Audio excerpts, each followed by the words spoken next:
నేనెప్పుడు చూడని కళ్ళు నన్ను దేవుళ్ళ చూస్తున్నాయి. నేనెవర్నే? మా దేవుడు అమరేంద్ర బాహుబలి. రక్తాని వినువు.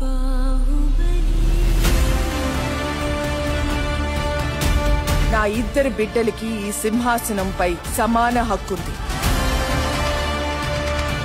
పెరిగి పెద్దయ్యాక ఎవరు మహావీరుడవుతారో, ఎవరు దేశ ప్రజల మన్నన పొందుతారో వారే మహారాజు అవుతారు.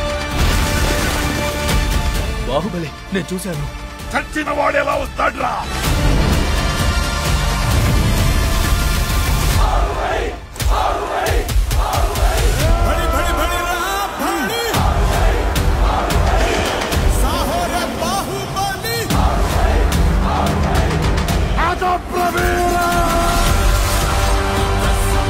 మన గుండె ధైర్యం కన్నా శత్రు బలగం పెద్దది అనుకోవడం మరణం. ఆ మరణాన్ని జయించడానికి నేను వెళ్తున్నాను.